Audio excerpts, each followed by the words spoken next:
Assalamualaikum warahmatullahi wabarakatuh. Kami dari kelompok 2. Di sini kami membuat video bertujuan untuk memenuhi nilai tugas akhir semester dari mata kuliah arsitektur komputer. Di sini kami akan membahas tentang cache memori. Sebelumnya saya akan memperkenalkan anggota kelompok, yaitu yang pertama saya sendiri, Lili Rahmawati, sebagai moderator dan pemateri. Di dalam cache memori, yang pertama kita bahas yaitu tentang pengertian cache memori. Cache berasal dari kata cache. Dari istilah tersebut, cache adalah tempat menyembunyikan atau tempat menyimpan sementara. Nah, keefektifan mekanisme cache ini didasarkan pada properti program komputer yang disebut locality of reference. Nah, analisa program ini menunjukkan bahwa sebagian besar waktu eksekusinya digunakan untuk rutin, di mana banyak instruksi dieksekusikan secara berulang kali.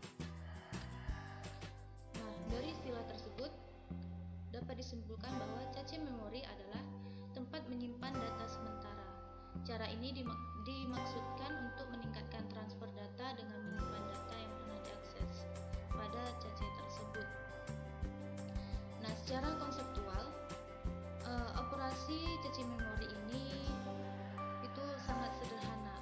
Sirkuit kontrol memori ini didesain untuk memanfaatkan properti locality of reference. Aspek temporal locality of reference ini menyatakan bahwa kapanpun suatu item informasi itu pertama kali diperlukan, maka item tersebut sebaiknya dibawa ke dalam cache, di mana item tersebut akan tetap tinggal hingga diperlukan lagi. Namun secara spasial menyatakan daripada mengambil hanya satu item dari memori utama ke cache, akan berguna untuk mengambil beberapa item yang terletak pada alamat yang berdekatan.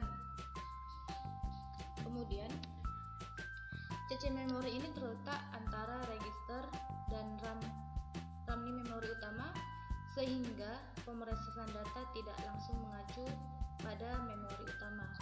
Nah, berikut posisi cache memori pada sistem memori. Nah, yang kedua merupakan fungsi cache memori. Nah, cache memori ini biasanya digunakan untuk mempercepat akses data di komputer, karena cache memori menyimpan data atau informasi yang telah diakses oleh buffer dan membuat pekerjaan prosesor itu lebih mudah. Nah, dari sini dapat kita simpulkan bahwa fungsi memori cache itu yang pertama mempercepat akses ke data di komputer, kemudian memfasilitasi kerja prosesor, menjembatani perbedaan kecepatan antara CPU dan memori utama, kemudian mempercepat kinerja penyimpanan. Nah, karena cache menyimpan data atau informasi yang telah diakses oleh suatu buffer, sehingga meringankan kerja prosesor.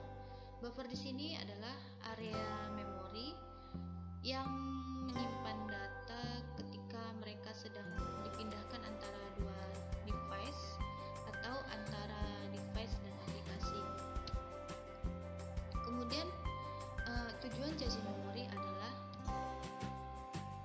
untuk menyimpan instruksi dan data program yang digunakan berulang kali dalam pengoperasian program atau informasi yang kemungkinan dibutuhkan CPU selanjutnya.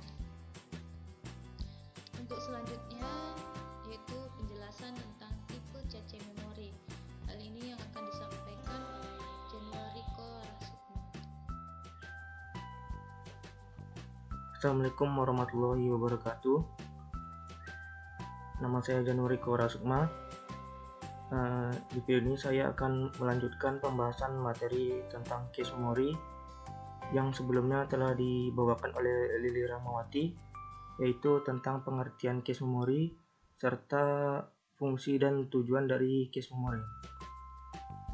Kali ini saya akan membawa tipe case memory dan cara kerja dari case memory. Tipe case memory terbagi atas dua, yaitu memory case juga disk case. Yang pertama, memory case. Memory case sering disebut sebagai case RAM. Jenis case ini lebih efektif karena hampir semua program dapat berulang kali mengakses data atau perintah yang sama. Ini berarti bahwa semakin banyak informasi yang disimpan di dalamnya, semakin sering komputer menggunakan case ini daripada menggunakan RAM yang relatif lebih lambat. Selanjutnya yaitu disk case. Disk case tidak berbeda secara signifikan dari case memory dan didasarkan pada prinsip yang sama. Alih-alih menggunakan data RAM kecepatan tinggi, cara kerjanya saat Anda menjalankan aplikasi yang meminta data dari hard drive, aplikasi pertama-tama akan memeriksa apakah data tersedia di buffer memori. Selanjutnya yaitu cara kerja cache memory, yaitu ketika prosesor mengeksekusi perintah eksekusi untuk pertama kalinya, prosesor menemukan dan mengumpulkan informasi dari cache L1. Proses ini biasa disebut sebagai head. Jika informasi yang diperlukan oleh prosesor tidak tersedia di cache L1, prosesor segera mencari di cache L2. Cache level 1 atau L1 adalah bank memori yang terintegrasi dalam chip CPU. Cache ini bisa berada di chip terpisah dalam modul paket multi-chip atau bisa juga berupa bank chip terpisah dari motherboard. Memori cache L2 dapat diintegrasikan ke dalam chip CPU.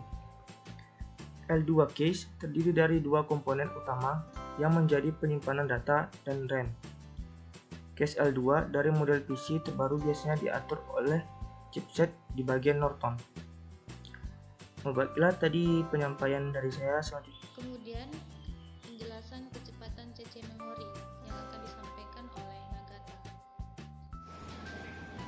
Assalamualaikum warahmatullahi wabarakatuh. Sebelumnya saya memperkenalkan diri dulu. Nama saya Farid Bagasti Nagata. Di sini saya sebagai pemateri. Materi yang akan saya bacakan yaitu kecepatan cache memory dan level cache memory. Baiklah, saya akan menjelaskan kecepatan cache memory. Cache memory ini untuk yang level 1 memiliki transfer data lebih cepat daripada cache yang level 2 ke cache level 3. Kecepatan itu mendekati kecepatan protokol, tapi cache level 1 ini sudah dikunci di prosesor pada kecepatan yang sama.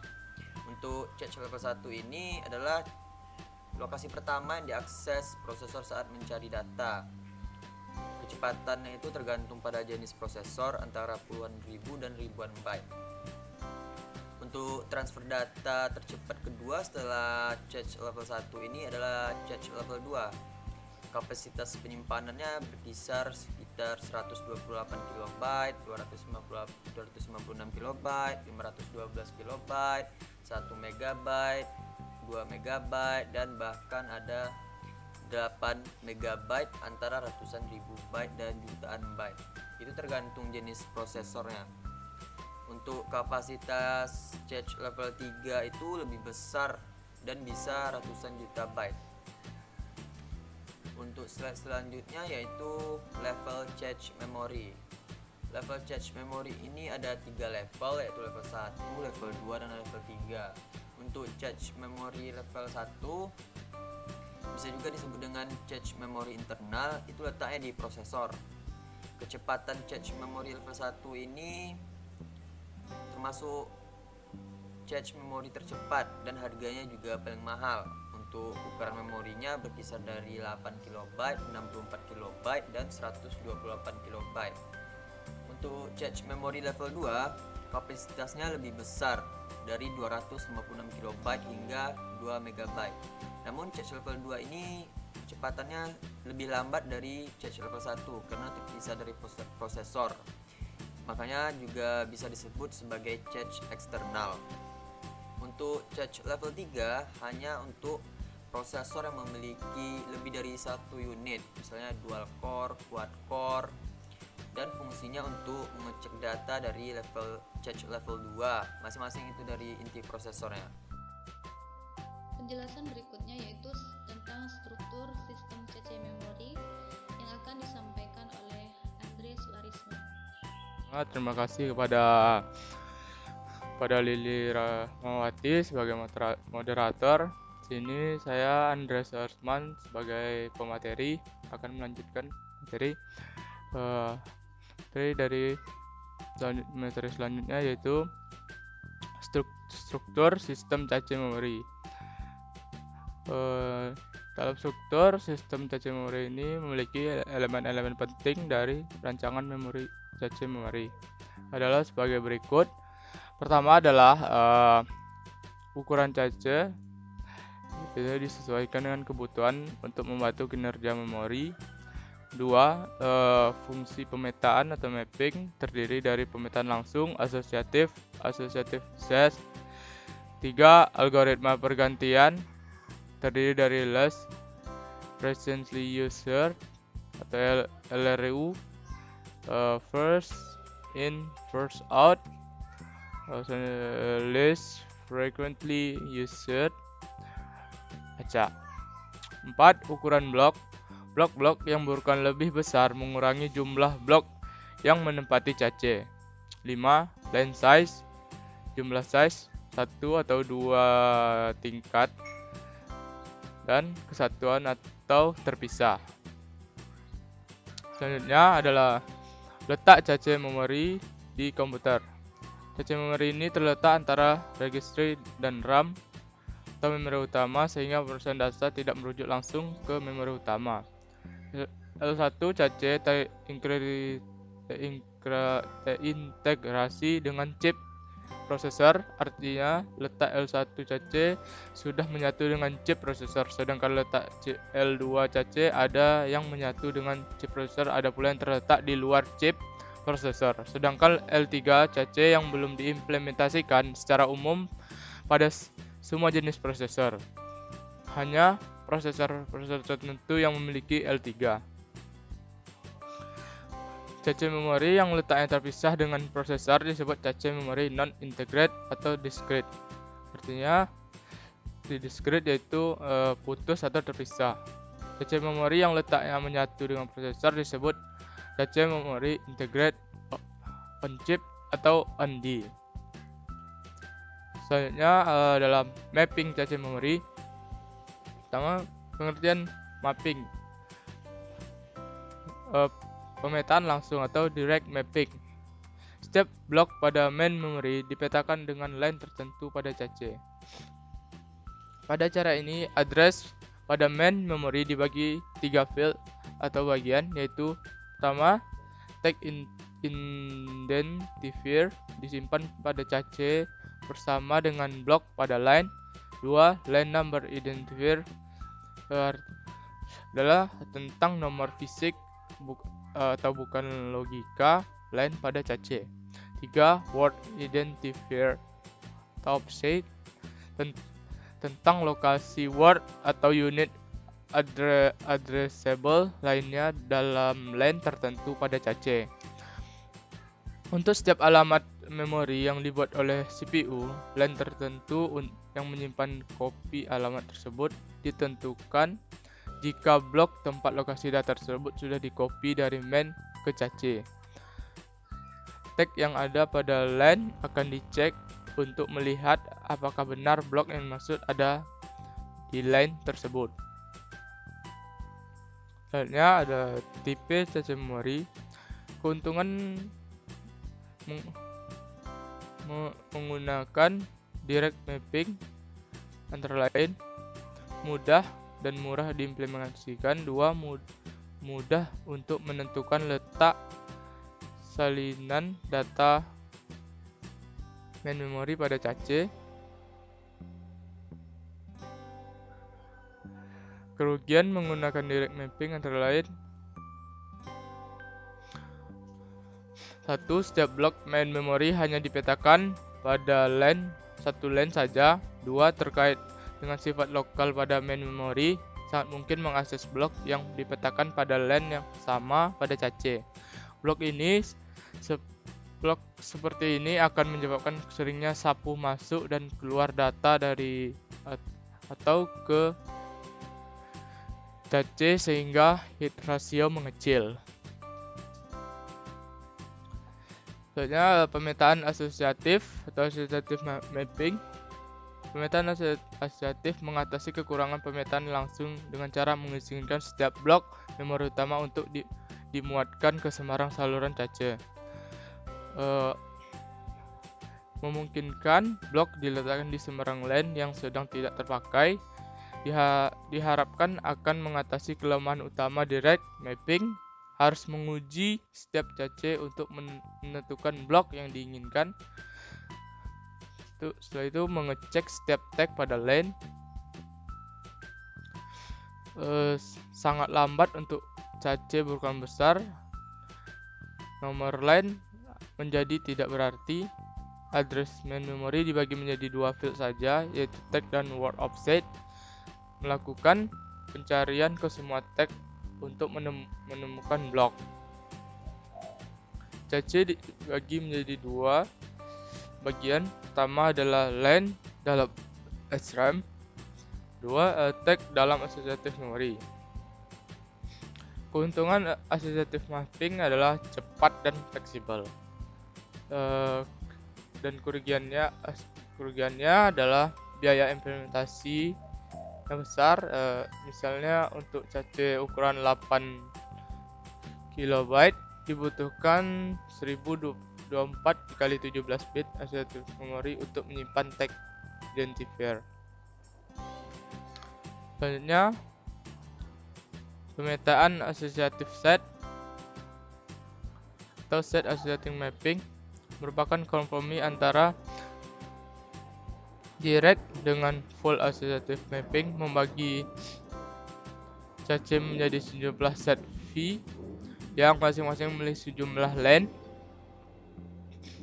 Setiap blok dapat diletakkan di sembarang LAN dengan nomor set J modulo V. Keuntungan set associative mapping antara lain: 1. Setiap blok memori dapat menempati lebih dari satu kemungkinan nomor LAN, dapat menggunakan LAN yang kosong sehingga transing dapat diperkecil. 2. Jumlah tag lebih sedikit.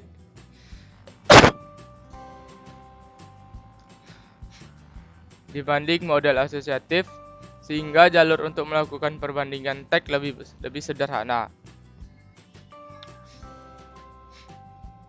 Selanjutnya adalah algoritma penggantian.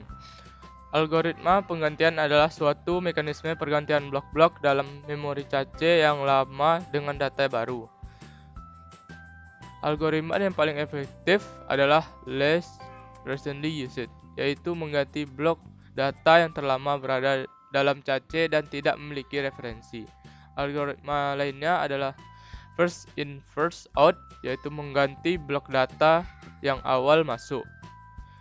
Kemudian least frequently used adalah mengganti blok data yang punya referensi paling sedikit.